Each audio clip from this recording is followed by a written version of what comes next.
The Great East Japan earthquake of magnitude 9.0 at 2:46 p.m. on Friday 11 March 2011 did considerable damage in the region, and the large tsunami it created caused very much more. The earthquake was centered 130 km offshore the city of Sendai in Miyagi Prefecture on the eastern coast of Honshu Island, the main part of Japan, and was a rare and complex double earthquake giving a severe duration about 3 minutes. An area of the sea floor extending 650 km north-south moved typically 10-20 meters horizontally. Japan moved a few meters east and the local coastline subsided half a meter.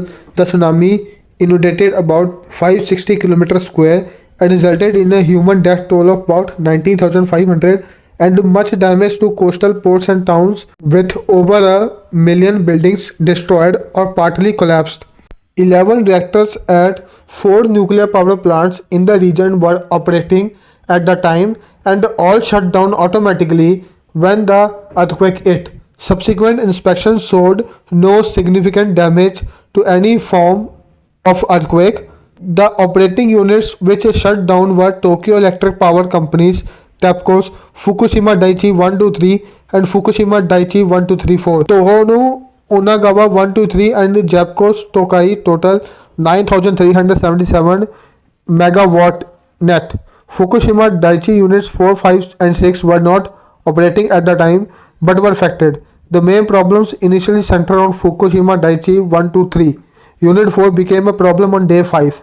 The reactors proved robust seismically but vulnerable to the tsunami. Power from grid or backup generators was available to run the residual heat removal system. Cooling pumps at 8 of the 11 units, and despite some problems, they achieved cold shutdown within about 4 days. The other 3 at Fukushima Daiichi lost power at 3:42 p.m., almost an hour after the earthquake, when the entire site was flooded by the 15-meter tsunami. This disabled 12 of 13 backup generators on site and also the heat exchangers for dumping reactor waste heat and decay heat to the sea. The 3 units lost the ability to maintain proper reactor cooling and water circulation functions. Electrical switchgear was also disabled.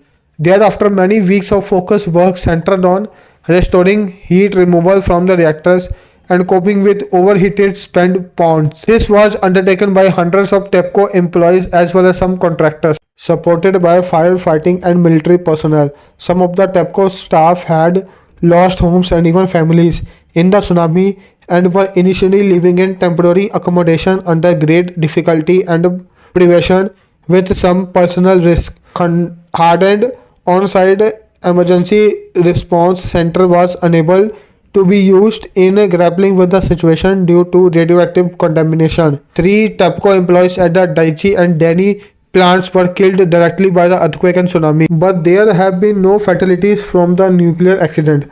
Among hundreds of aftershocks, an earthquake with magnitude 7.1 closer to Fukushima than the 11 March one was experienced on 7 April, but without further damage to the plant.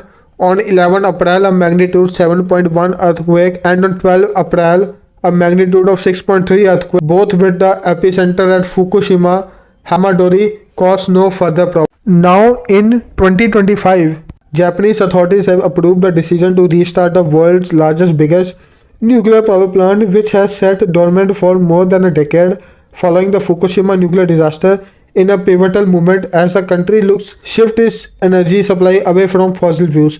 Despite nerves from many local residents, the Niigata Prefecture Assembly, home to the Kashiwazaki Kariwa plant, approved a bill on Monday that clears the way for utility company Tokyo Electric Power Company (TEPCO) to restart one of the plant's 7 reactors. The company plans to bring the number 6 reactor back online about 20 January. Japan's public broadcaster NHK reported.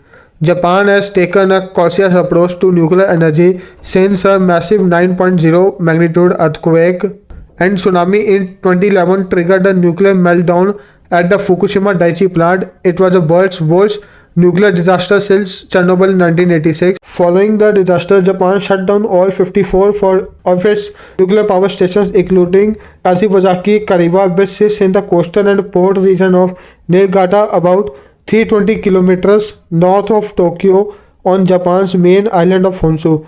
Japan has since restarted 14 of the 33 nuclear reactors that remain operable according to the World Nuclear Association. The Niigata plant will be the first to reopen under the operation of TEPCO, the company that ran the Fukushima Daiichi power station. It has been tried to reassure residents of the restart plan is completely safe.